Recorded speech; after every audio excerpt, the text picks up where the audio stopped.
name's Kat and this is the Cars Always channel. Today marks exactly the first month of us owning this car. So come join me as I do my first ever ownership review.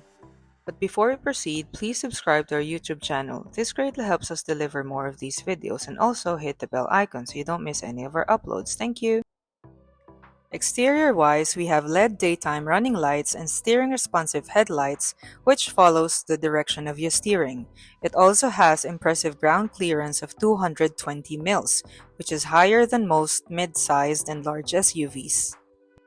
Looking under the hood, we have this unique horizontally opposed Boxer 4-cylinder 2.5-liter petrol engine, which puts out a good enough 136 kilowatts of power. Moving around, we have 18-inch alloy wheels, which really look nice. We have roof rails as a standard, some chrome accented window sills, and body colored handles.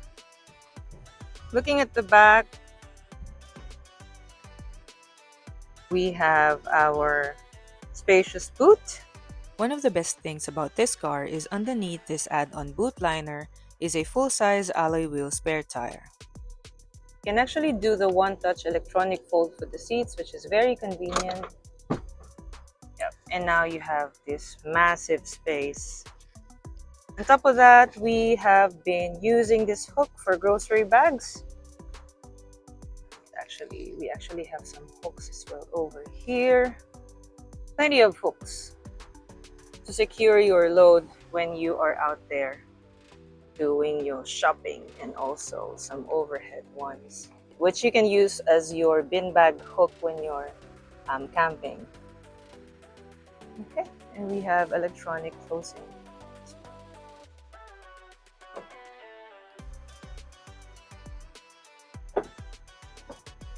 We also have shark fin antenna, some rear mud guards. Just in general, a boxy exterior for this Subaru. Let's look at the interior. We have power adjustable seats for both driver and passenger. Moving to the side panel, we have your side mirror adjustment, window controls, and a very nice handy pocket for phone. Side pocket with integrated bottle holders as well. Dual memory seats for the driver. Push start stop. The thing about this car is it only has rear parking sensors. It doesn't have front parking sensors. And this is the auto start stop function, which this is the only one I actually turn off in all of these similar knobs. So I actually turn that off as soon as I enter the car, just because I don't like the subtle nudge that this car gives when it actually stops and starts at the traffic light. Moving on to the steering wheel, nice blue Subaru logo, track control, some volume source info, which actually is the control for this screen over here. As you can see, we have an analog screen, tire pressure, which only appears once the car is in motion. We also have the odometer on the lower right side. Next is the infotainment. So it's not as big as the usual, but it does the job. I find it easy. It can actually accommodate CarPlay, but I did buy a dongle that I just put over here. It's not too obvious. Play Spotify, use my Google Maps. What we have here is a traditional mechanical shifter, which works fine for me, which I like better than the electronic shifters. Electronic parking brake. Auto vehicle hold, this is something I usually turn on as soon as I step into the car. As soon as you stop at the traffic light and it senses that you'll be stopping for a while, a green circle appears. That means you can take your foot off the brake and actually just relax while waiting. So we have this X mode. If we push this, and then X mode. So that's for rough terrain, mud, gravel, or any light off-roading that your car needs some software intelligence. Turn on your camera. It will give you that side passenger blind spot and the full view of the front blind spot as well. So moving on to center console. It's average 12-volt socket. Feels okay. Another 12-volt socket here. And another USB-A below where I plug the Apple CarPlay dongle, but no wireless chargers. So let's have a look at the glove box. Very good storage over here. Sun visors, both driver and passenger have illuminated mirrors, so that's really good. And it actually gives us something really special.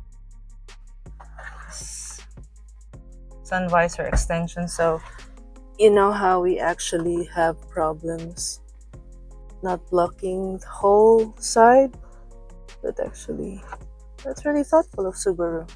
Sunnies holder, which I never use because my sunnies would get too hot if I leave them out there. Also, we already have LED lights. Put it to door so that when you open the door, it'll give you some light assistance. I really like the white lining of this car, makes it look roomy. Now let's check the back seats. So this is my driving position over here. Lots of knee room, as you can see. Toe room, you will never run out.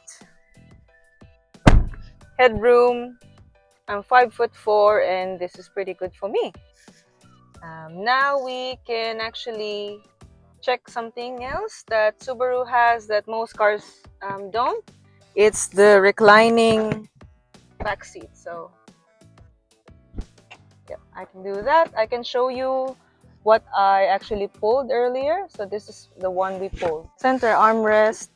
It's easy, just grab from the top. And it does give you that nice armrest with some rubber teeth, so you can keep your drinks secure, whatever size they are. And also very convenient for the back passengers. Rear air vents, it's really good, and 2 USB-A charging ports. We also have some back seat pockets, and it doesn't only give us one, it gives us 2 of them. Usually most cars, they only have it on one seat.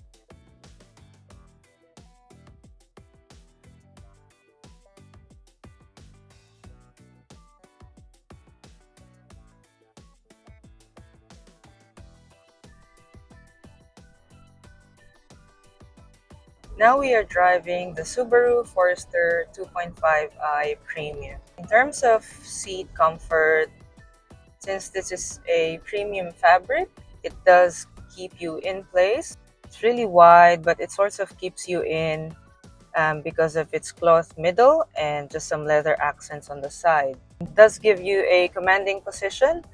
You can see pretty much everything that you need to see when driving, so as you would expect from an SUV.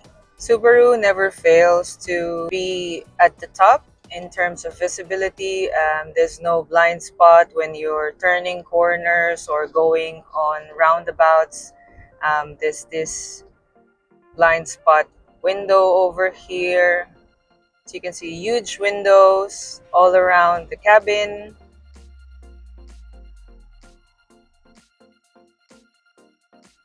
And how about ride quality? So since this is an all-wheel drive system, Subaru has perfected it. I think this is a very comfortable ride.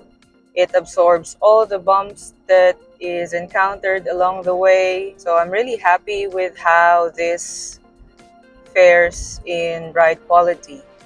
In terms of performance, it is a 6-speed automatic CVT. So you wouldn't expect much from a CVT. It's not like your usual torque converter or dual clutch system, which are more snappy when you change gears. This one CVT just keeps looking for gears to go to. So you will actually feel like it's always just finding the gears. But Subaru, I think, is one of the best CVTs out there. I've driven other brands and you will feel like you're stepping on pillows sometimes just because it's hard to latch on to a higher gear straight away, or it's less snappy. It's very fickle-minded when it's deciding on which gear to choose. As a side note, as you can see, once a car approaches my blind spot, it actually gives off that orange signal, which is more obvious than the signal that other cars give. Pretty fast, coming off a traffic light, overtaking is no problem. Again, it offers 136 kilowatts of power, so acceleration is not at all a problem with this one. Engine noise, literally nothing unless you floor the pedal. Road noise, I mean, it's pretty good. It's above average, I would say. Wind noise, I don't really hear much wind noise. I think it's a good, quiet car. In terms of handling, I'd say this is very precise, but not heavy. So it does give you that control over turning the steering wheel without too much effort. Subaru has a strong stance regarding safety with a vision called Towards Zero, which aims for zero fatal road accidents by the year 2030. They have this side driver assist, which is not intrusive. They actually warn the drivers whenever they go out of their lanes or they start to fall asleep or just get distracted during driving. So they have those collision avoidance technology and all your standard driving assistance as well. I would say Subaru has a really good lane keeping assist system and also pre-collision braking system. In terms of fuel consumption, Subaru claims combined highway and city driving is 7.4 liters per 100 kilometers. At the moment, we are averaging 9 to 10 liters per kilometers as we are mainly driving in the city. Fuel for this car is minimum 91 unleaded, but as recommended, we go with 95. Full tank capacity is at 63 liters, which is pretty good. So what's the owner's verdict? All in all, there are no regrets with us purchasing this car.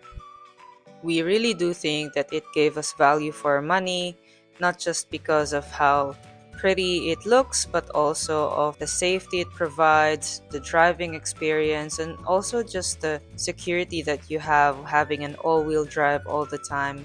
You will never worry about getting out of holes that two-wheel drives can't assist you with.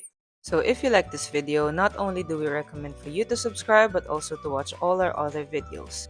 Our main aim is to send positive vibes by showcasing cars and all the hidden beauty that's inside them. Thank you!